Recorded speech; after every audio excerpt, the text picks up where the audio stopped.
So this, I'm not following strictly the format from the book. So I just put a lot of pieces of information here and there. And I was lucky that I found some videos from Medicosas Perfectionalis that are really to the point and are very, very much what I wanted to hear. When you look at your central nervous system, right, when you look at your brain, basically you can divide it into sessions. You draw a line in the middle. So this is your cerebrum right here, right?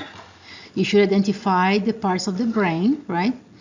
And cerebellum over there. So this is the back of the brain. This is the front. You draw a line in the middle. Most things here that are in the front of this line, those have to do with motor coordinations, okay, motor decisions. And things that are to the back of that line here in your cerebrum, okay, those have to do with sensory things. Okay. Now, if you go back and look at your motor cortex, you're going to see that is right here in front of that middle line. And you look at your sensory cortex is right behind it, right? And for example, here, if you look at your occipital cortex is right in the back. So it's part of the back. So this is part of the sensory system. It's a sensory part of the brain. Now, remember that part that is very important for thinking about what you're going to say. So that's the vernix area. So it is behind the line. Now, when you are going to say something, the motor part of speaking, that has to do with Broca's area. So that is in front of the line. So this division here between motor and sensory parts, that division is quite helpful to put things into perspective. Okay. When you look at your spinal cord, you can do basically the same thing. So this is the back, dorsal area, this is the front or ventral area, right? Now, when you draw a line in the middle, things that are to the back, they have to do with sensory information. So here, you're going to have your afferent fibers, right, or your afferent nerves here that are going to go to some horn in the back, okay? So this has to do with sensory. Now, if you look at the front of your spinal cord here, you're going to have other horns, and those have to do with motor functions. When you have your motor or your somatic controls, right? So those have to do with controls of muscles, voluntary muscles, somatic. So here you have a ventral horn, central ventral horn right here, and then you're going to have a neuron that is coming all the way from your brain that is going to get down this way, and then from here you're going to have this somatic neuron that is going to go all the way to your muscle, to your voluntary muscles, right? Now, when we start talking about autonomic nervous system, so the autonomic nervous system has to do with things that are going to activate muscles or glands, okay? So your autonomic nervous system is always going to come out of a horn that is in front of this line. So your autonomic nervous system has to do with motor control of something, either of muscles or of glands. Okay, it's going to get together, it's going to reach the organs, and it's going to cause something to happen. So here just the diagram from the nervous system. So here we have your somatic. So those are the things that you can control, right? So from your somatic, you're going to have some connections of motor and sensory functions, right? So that's going to go to your somatic. Now, when you look at your autonomic nervous system, those are things that are automatic that you cannot control. Now, your autonomic nervous system is going to innervate motor things. So again, it's going to be either muscles or glands. Now, you're going to have some peripheral nerves that are going to be mixed, Okay, so you can have either like motor neurons or sensory neurons, or you're going to have a mix of both. And also the autonomic, remember, it goes with the motor. Okay, so what is the definition here of your autonomic nervous system? So basically, it's a part that regulates bodily functions and that you cannot control. Okay, it's not under your conscious control. Okay, so looking at the overall picture of your autonomic nervous system, most books will focus on sympathetic and parasympathetic. Those are antagonistic, right? We're going to see a bit of examples in case of both, right? But these are not the only autonomic nervous system, a part of the autonomic nervous system that you have. You also have the enteric nervous system. This is also part of the autonomic, but these really have to do with your guts. Okay, so the enteric nervous system, it has to do with a lot of neurons that are a part of your gut system in your intestines. So you have here submucosal, okay, and you have mesenteric type of neurons. And this is interesting because I had briefly mentioned before that there is this one important peripheral nerve that is a cranial nerve that reaches also the guts. Vagus, yes, vagus nerve, right? And that's the only one that comes out of the head and neck area, right? Remember, that's also cranial nerve 10, right? Now, the vagus nerve is also going to innervate the enteric nervous system, but even if you totally cut out the vagus nerve, your enteric nervous system still functions because it has nerves that function on their own, okay? So it does not really depend on the vagus nerve for the enteric nervous system to function. So it's just a whole autonomic system on its own. Okay, it's an autonomic part of the autonomic system, basically. So synonym for the autonomic nervous system reflects its major function. The synonym is what? Well, that's really, really easy. It is C. This is your involuntary nervous system. Okay.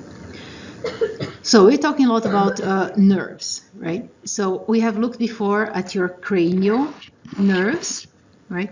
And we briefly mentioned about the spinal nerves, right? Remember how many cranial nerves you have? 12. I just emphasized a few of them. And then you have a bunch of spinal nerves, and both the cranial and the spinal nerves are part of the peripheral nervous system. Well, some people say, well, some cranial nerves are like really, really close to the head and the brain, but they go to the periphery, right? So those are all part of the peripheral nervous system in general. Okay. And how many spinal nerves do you have? Like a lot, 31 pairs or something like that, right? Okay. All right, so there are different types of neurons that are working in your peripheral nervous system as well, right? So here you have mainly 3 types of neurons that are going to make those nerve fibers, okay? The first one, that is a stereotypical type of neuron. You have this big axon and you have this myelinated part, right? The myelinated axon. Then remember the cells that make the myelin for peripheral nervous system, those are your Schwann cells, right? Also remember that if you hurt a piece of this axon, the Schwann cells are the ones that are going to help you to repair it, right?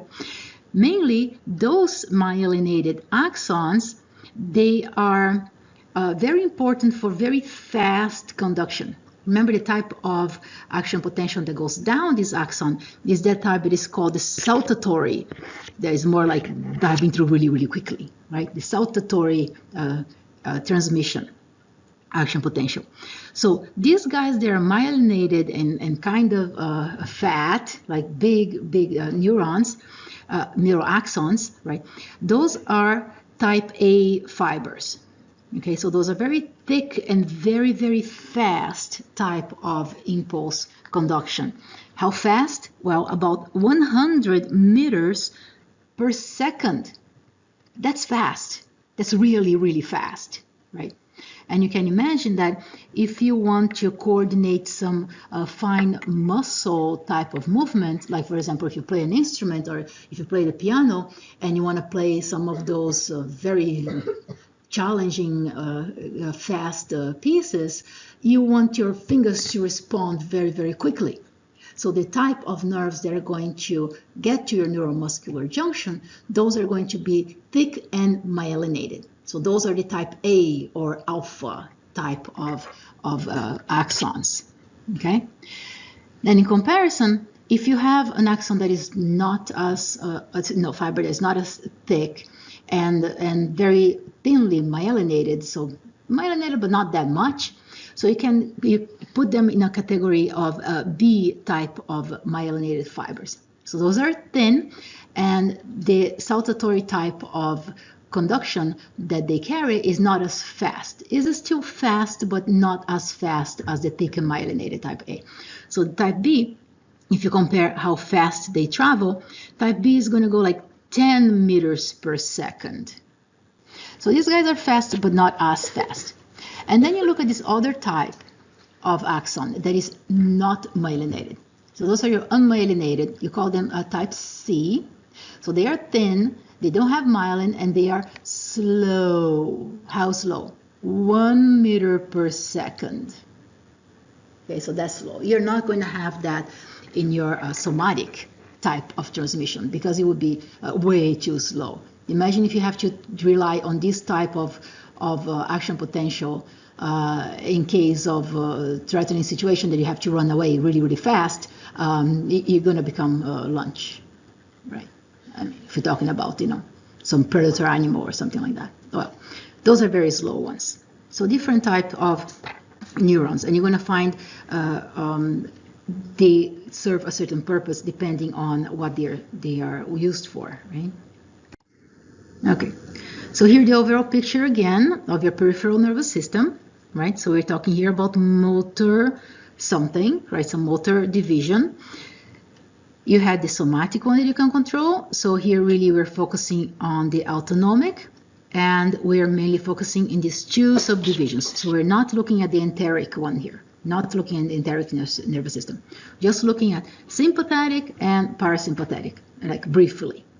Okay. So everybody's situated where we are in the map here. All right.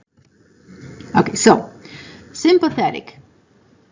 When you look at the nerves that are coming from the spinal cord, okay, so you look at the sympathetic and you're going to see that you have nerves that are coming like through the middle here, okay?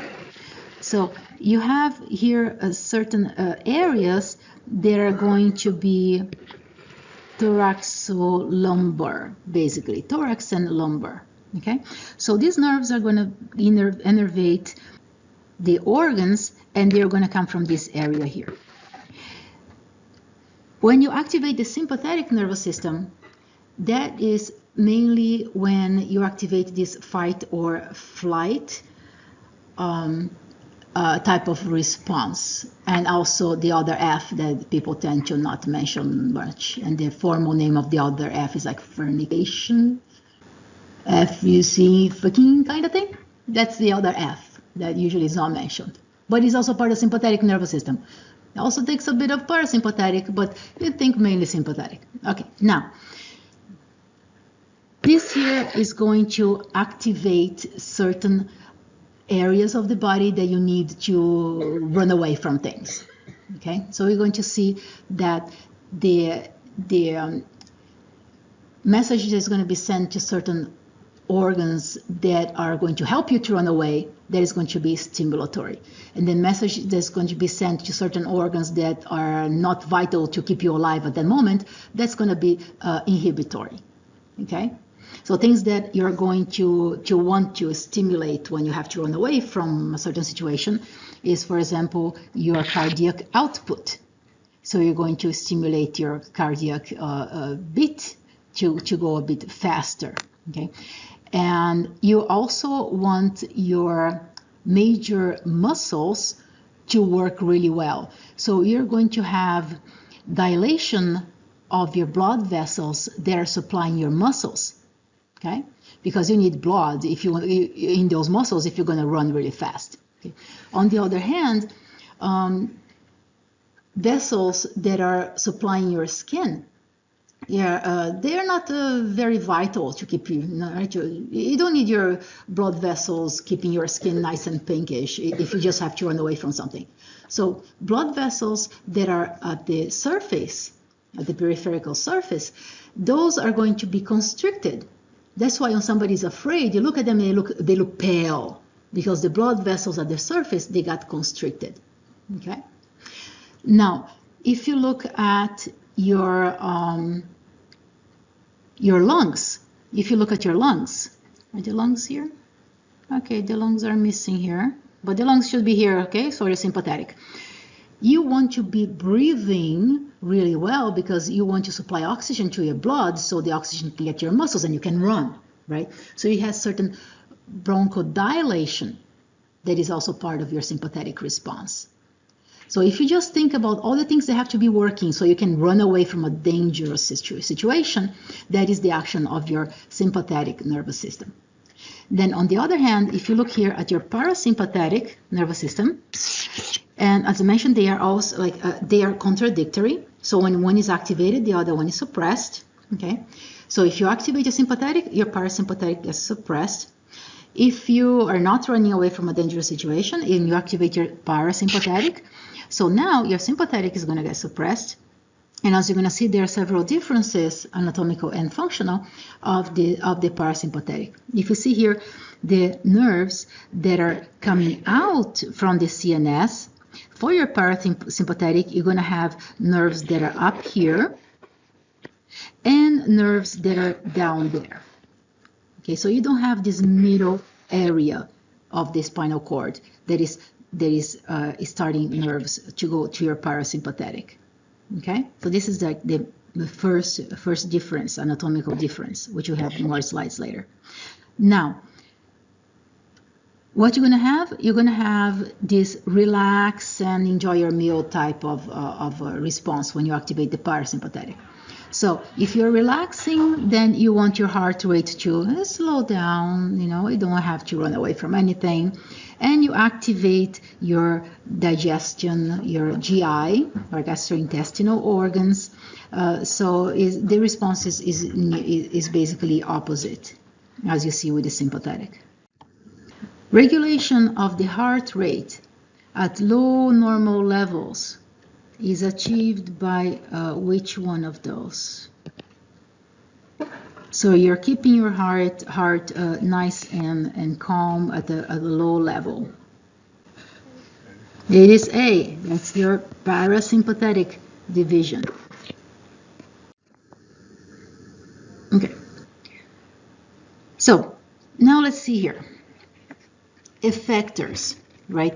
What are the things that are being worked on by this system? So if you have your somatic, remember those are your voluntary types of commands. So those are going to innervate your skeletal muscles.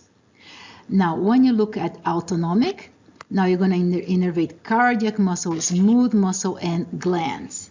Okay, so basic division for that.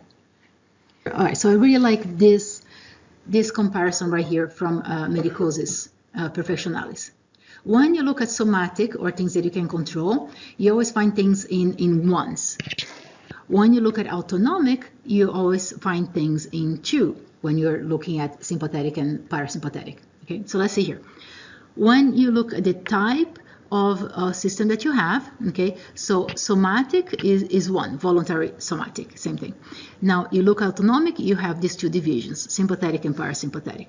Now, targets of somatic, you have one target, skeletal muscles. Target for autonomic, you're going to have two types, okay, so basically you have muscles and glands, and then each one of those types will be subdivided into other subtypes. So for muscles, you're going to have cardiac muscles and smooth muscles, okay? And then for glands, you're going to have exocrine glands and endocrine glands. Okay, so you have subdivisions by twos here. Now, function of your somatic nervous system is contraction. That's it. Function of your autonomic, you can either contract or relax. Okay. Now, types of fibers. When you look at somatic, you have those A fibers. So those are the thick, myelinated, very fast fibers. When you look at autonomic, you're going to have B or C. Okay? B or C fibers. Those are the slower ones. Which one is the slowest? C. C is the slowest. It's non-myelinated. That's the slowest type. Now, you look at the somatic nerve, you're not going to have ganglia. Okay, when you have this transmission of impulse from the CNS to the periphery, you're not going to have ganglia. There's the body cell of cells, like bodies of cells outside of CNS, right? When you look at your autonomic, you are going to have those ganglia. So you're going to have preganglionic and postganglionic type of ganglia. You have neurons, okay, preganglionic, postganglionic type of neurons. Now, let's see if that makes sense. Well, ganglion is a bunch of cell bodies of neurons that is located outside of the CNS, right? So, the ganglion, when a neuron gets down the spinal cord and then down the spinal cord, and then gets out of the spinal cord and finds a ganglion right here. Those are bodies of neurons, right? That means the rest of the neurons are going somewhere else. So here you have axons going to different places. So the ganglion is really this relay station that is going to send information to somewhere else in the body. Okay. So when you look here at your autonomic nervous system, you find that yeah, it makes sense that you have ganglia because you don't need a very fast response. And then remember what type of fibers you're using here. You're having B and C. So, you know, it's already slow to begin with. And then by the time you get to the ganglia, you have to decide on where this thing is going to be going. And the thing is going to take longer. And your response is going to be, you know, a lot slower than if you compare it to the somatic response, which is fine. You survive. Oh, okay, not a problem. Right. Now, when you look at somatic type of command of response, you really need this thing to be fast, right? So if you put a ganglion in there, it's going to take a lot longer from the time that you send a command to the time that you contract the muscle, right? If you take a long time to contract the muscle, you're going to become lunch, right? So it's not a good idea to have ganglia in here in the somatic nervous system, right? And I like the analogy that this guy put in Medicosis, saying that if you are a physician that works in New York or you're a neurosurgeon, and then you have a patient that is in California, and you are the only person who can operate on that patient. So what do? You hop on a plane and you go for a direct flight, right? Without, you know, those, what do you call them? Legs or layover, something like that. Like you stop somewhere else and then take another flight to go to your destination, right? Now, if you are going to take a flight and stop somewhere and then going to get over there to operate on the patient, by the time you get there, it might be a bit too late, right? It takes too long. So this is the comparison between, you know, a direct flight and the flight with a connection flight. There you go. So no connection flights for a direct somatic type of impulse. Okay. Now, neurotransmitters. This is when it gets really, really cool. Okay.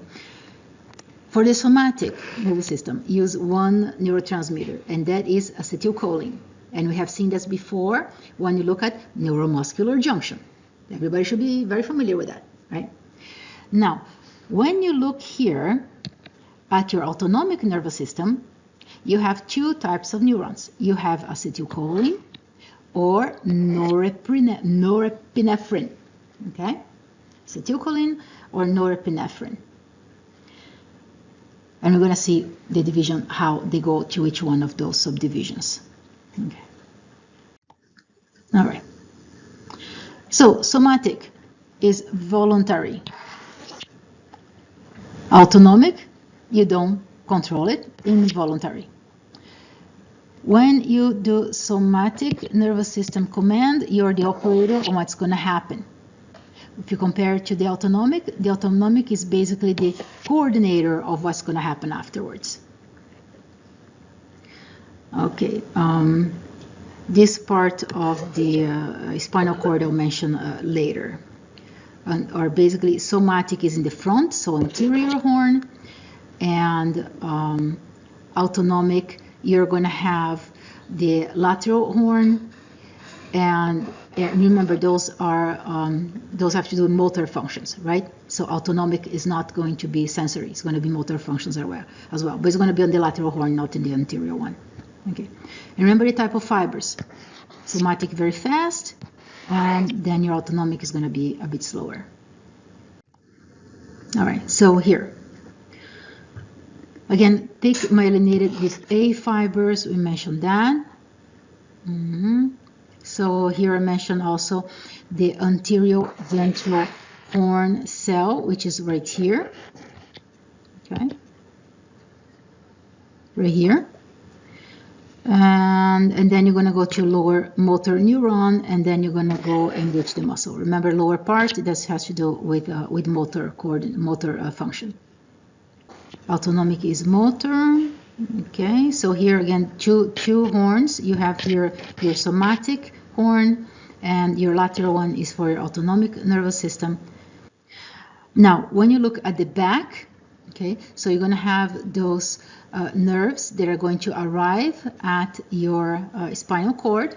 Okay, remember this has to do with the sensory part, feeling things from the environment and sending information in, right, to be processed. So when you look at your posterior horn, which is right here, that has to do with information that is getting there. So it's afferent information that gets to your posterior or dorsal horn. Okay.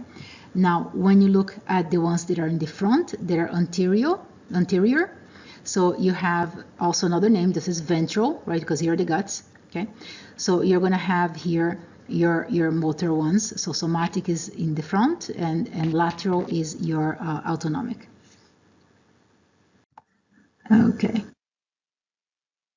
Now, I didn't mention these other names here of nerves, of axons that are coming out of your spinal cord. When they get together here, you can call it a nerve. Okay, we can call it fiber or nerve, or ramis or ramus. Okay, so this is another name for these fibers of axons that are getting together. So when you have here your axons that are coming out, so those are efferent, and those are getting afferent, right? When they all get together, you're going to have these nerves that is composed of this mixed type of fibers. So this is what you call the spinal nerve. Okay, so this is what is going to come out and go to the periphery. So this is your spinal nerve. So when rami fuse, then is when you get the nerve, and those are always mixed. So sensory and motor type of fibers.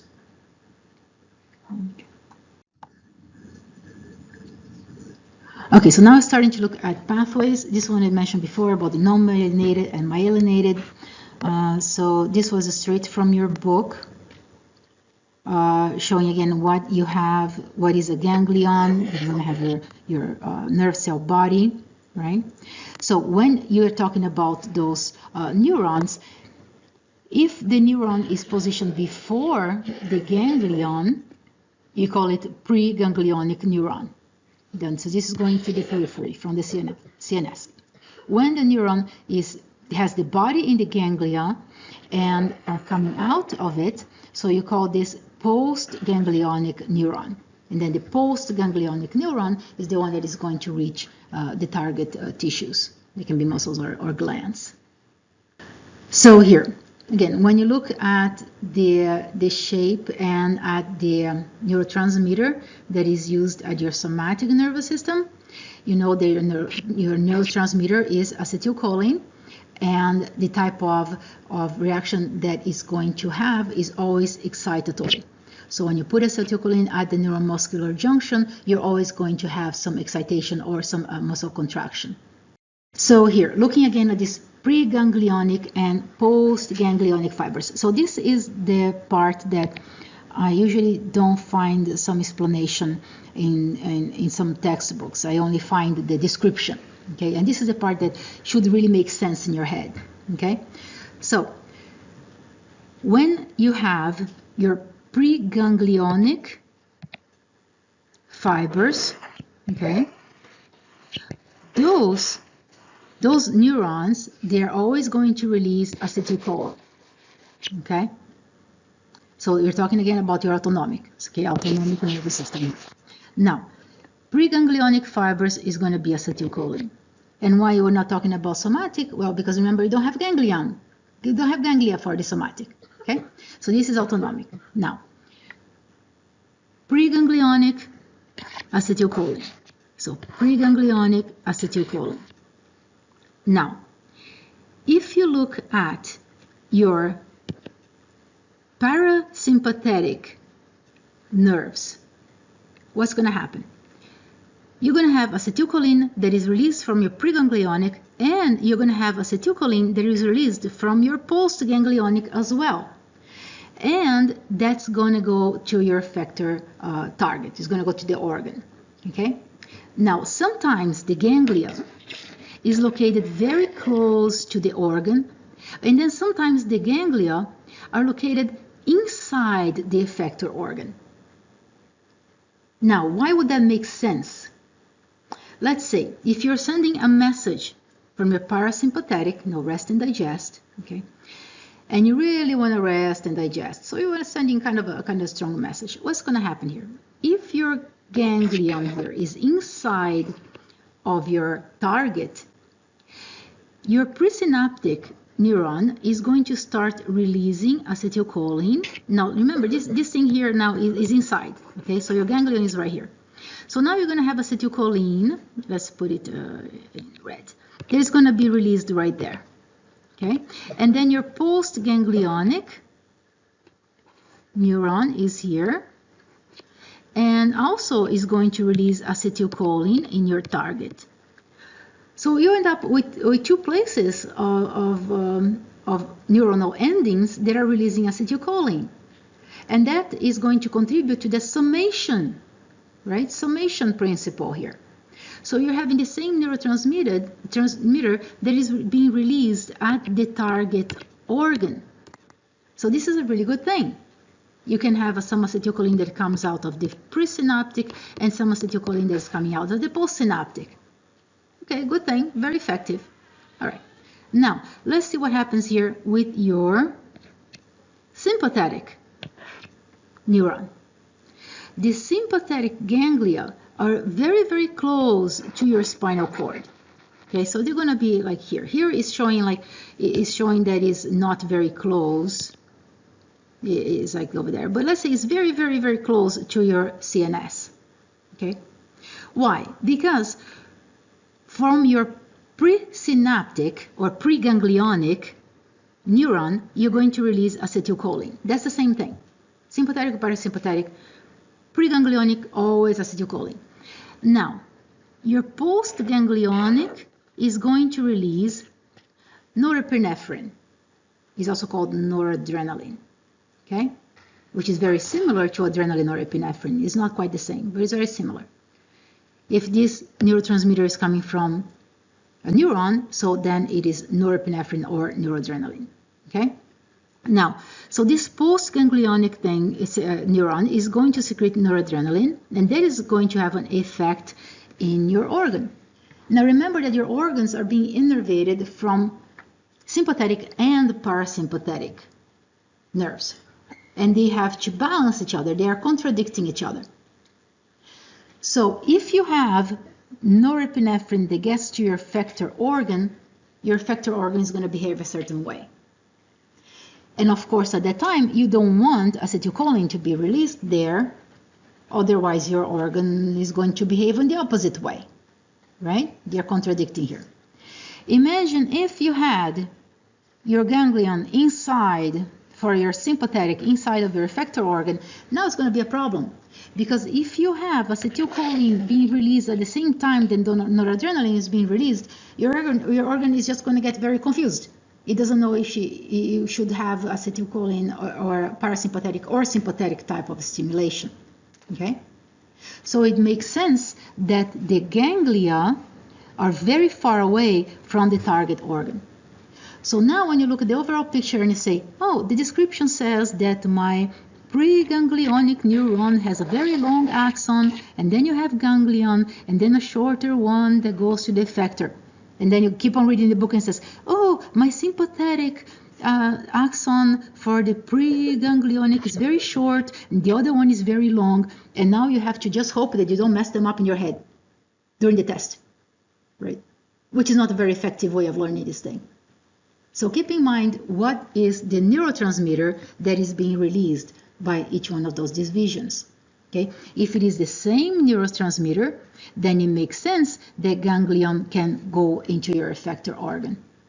If those are opposing type of neurotransmitters, opposing functions, then it totally doesn't make sense to have the ganglion anywhere near your target. So, all right, so here is more straight from your book, right? Again, showing here the subdivisions of sympathetic. Again, acetylcholine is preganglionic in most of the cases, right? And then here you have your postganglionic, that is norepinephrine, yes, except in the case of your adrenal glands. So adrenal glands are sitting on top of your kidneys, right? Rin is for kidney, right? So adrenal glands are going to receive acetylcholine straight from your preganglionic neuron. So that's the only exception here to that sympathetic rule. There is a reason for that, because when your adrenal gland or adrenal medulla of the adrenal gland gets stimulated by acetylcholine here, it is going to start producing epinephrine, not norepinephrine. Okay, it's going to start producing epinephrine that is going to get into your bloodstream and enhance your sympathetic response. Okay, but I want to hold you responsible here for the adrenal part. Okay, you're going to see more of that when you take AMP2.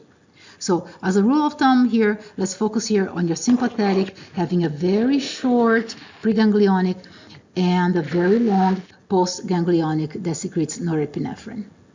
Okay. Now you compare here to your sympathetic, to your parasympathetic, and you're going to have a long preganglionic acetylcholine here, very short postganglionic acetylcholine there too. When you have your sympathetic stimulation of the nervous system, remember you have nerves here that are coming from the central part of your spinal cord, okay? So you're going to have different responses based on the target organ, okay? But the neurotransmitter is always norepinephrine, okay? So let's see. When you get to your heart, you're going to accelerate the heartbeat. When you get to your lungs, you're going to dilate the bronchi, right? When you get to your liver, you are going to increase the production of glucose, right? So you have different organs that are going to respond differently to the same neurotransmitter, that is your noradrenaline. And the reason why these organs respond differently is because they have different receptors for that neurotransmitter. Okay, so keep that in mind. So the idea that you have two innervations at your organs, right? And it also goes with the idea that those two subdivisions of autonomic nervous systems are just antagonistic, showing what happens when you have your parasympathetic system taking over, right? So you're in this relaxed mood. And I like the example that they gave in case you have an alligator that jumps up and wants to eat your picnic or you for lunch, right? So you have your sympathetic subdivision activated, right? And this is very much Florida-like type of situation, right? They could have put some other animal, but hey, over here, you're always going to find the alligators, right? All right, so sympathetic response. What is the overall idea that you have to get out of your sympathetic response? What happens to your blood? Well, you don't need blood on your skin. So the vessels from your skin, right, they get contracted, constricted. You don't need blood to supply your GI, okay, gastrointestinal tract, because you're not worried about digesting your food. Okay, so those blood vessels get constricted as well. Now, what do you need? You need your heart to pump better, right?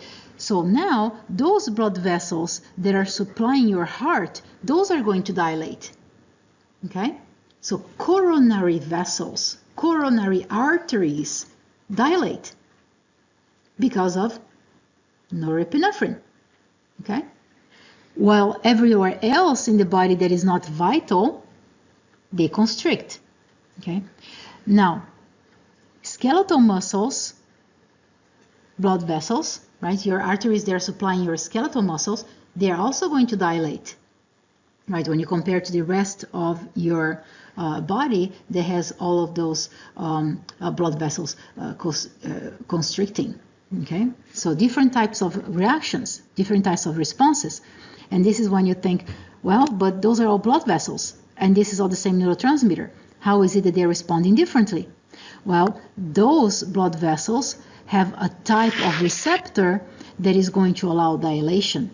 And those blood vessels have a type of receptor that is going to cause constriction. So the receptor is what's going to determine what kind of response the target organ is going to have to the same neurotransmitter. Okay. Now, here we go. How? The mechanism. When norepinephrine gets there, and it hits a receptor that is called beta 2, okay, that is going to stimulate vasodilation. When norepinephrine gets there and hits alpha 1 receptor, that is going to stimulate vasoconstriction. So if I ask you, what type of receptor do vessels on your skin have? What would you say? What do you want to do with the blood vessels in your skin? Contract. You have to contract them. What is the type of receptor that is going to cause vasoconstriction? Alpha 1 receptors. Okay? So now you say, oh, if I'm getting the blood vessels that are getting vasoconstricted, so that's a response from alpha 1 receptor stimulation. Okay? Now, if you have dilation of blood vessels, okay, if you have dilation, that is a type of beta 2 receptor stimulation. And now, where is that happening again? Vasodilation, when you're running away from something? Your heart and your muscles, right? Now, just to give you a broader perspective of this, right? If you do vasodilation of arteries that are supplying your heart is going to pump with more power, okay? Your heart is going to pump more blood, which is going to do what to your blood pressure? It's going to go up. Have you heard of drugs that are called beta blockers? Beta blocker is going to block your beta receptor. What is it going to do to your blood pressure? It's going to go down. So people who have high blood pressure, they take some beta blockers to allow the blood pressure to go down. Isn't that cool? Well, when you get to the pharmacology of the autonomic nervous system, it's totally fascinating. And this is also why you have a lot of side effects of these drugs, because you start looking at the organs that have those types of receptors.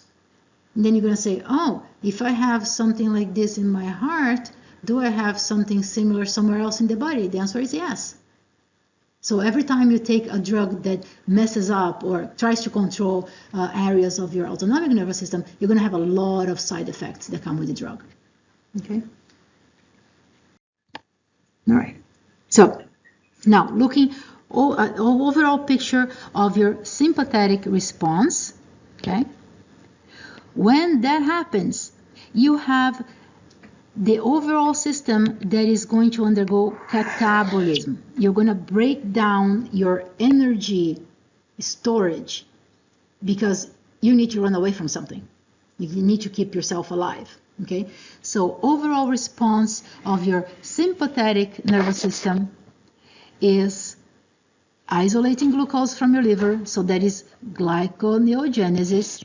Okay, you're going to break down the fat from those fat stores, so that's lipolysis, because you want to isolate fatty acids to fuel your running muscles. Okay, you want to breathe a lot better because you need a lot of oxygen in your blood, so you're going to have bronchodilation. Okay, it's going to help to oxygenate your blood. And you're going to have increased heart rate, increased contractility of your heart, and you're going to increase your blood pressure as well. Okay? But at the same time, in superficial blood vessels, you're going to have those vasoconstrictions. And why would that make sense? Well, imagine that if you're running away from a predator. Okay, so let's say you have an alligator running after you and you're not as fast as you'd like to be, and the alligator bites your leg. Superficially, didn't take your whole leg off, just a bite on the skin. Okay, if the blood vessels on your skin were not contracted, you would bleed to death. You would have this hemorrhage and lose a lot of blood just trying to run away from the alligator. So it makes sense that your superficial vessels get contracted, so then you don't bleed as much. Only superficially, because you want your blood vessels that are supplying your muscles to be dilated, and you want your coronary arteries to get dilated. Yeah, so if you contract everything, that's a problem. Okay. And then where is it going to go? Where is the blood going to go? Then it's a bigger problem. All right, so that will make sense to contract the superficial blood vessels, so you stop the bleeding, right? All right, so here a comparison of those two neurotransmitters. Okay, so you have here your acetylcholine and your norepinephrine. Remember, if it's coming from a neuron, there is always norepinephrine. Why is it not epinephrine? Well, only because your adrenal glands, the medulla in your adrenal gland, has the enzymes that can convert norepinephrine into epinephrine. Okay, so every time you talk about nerve is norepinephrine. The nerve doesn't have that enzyme, which I'm not going to bother you with the name. Okay. Yeah, this is mainly FYI, except for this part here. So receptors for your acetylcholine, you have two different types of receptors. You have nicotinic receptors and you have muscarinic receptors. Okay, so nicotinic receptors are mainly the receptors that you have in your voluntary muscles, okay, skeletal muscles. And then muscarinic receptors are mainly going to be responding to your autonomic nervous system. Okay, now when you look at norepinephrine, you're going to have alpha or beta type of receptors, okay, and they're going to work differently. So this is actually the last slide. Okay, so key differences between your parasympathetic and your sympathetic nervous system. Okay, so first thing is where they start. Okay, so when you look at your parasympathetic, they start at the top or at the bottom. So you have here craniosacral origins. Okay, so at the start, at the top, cranial, or at the very bottom, so that's sacral, craniosacral nerves. Okay, now your sympathetic, they go in the middle. Okay, so now you have your thoracolumbar. Okay, thorax and lumbar. So we have here together thorax and lumbar. Okay, so those are the origins of your sympathetic nerves. Okay, again, the other comparison for the length of those fibers, right? You're going to see your parasympathetic. they have the very long preganglionic, because a lot of times the ganglia are inside of your target organ, okay? And you look at sympathetic, those are going to have very short preganglionic, which is exemplified here. Okay, short preganglionic and very long postganglionic. Because remember, the sympathetic is going to use norepinephrine after your postganglionic neuron. Okay? Okay, again, location of the ganglia. You're going to have some of your parasympathetic there is straight at the effectors, and some of the sympathetic that is very, very close to your spinal cord.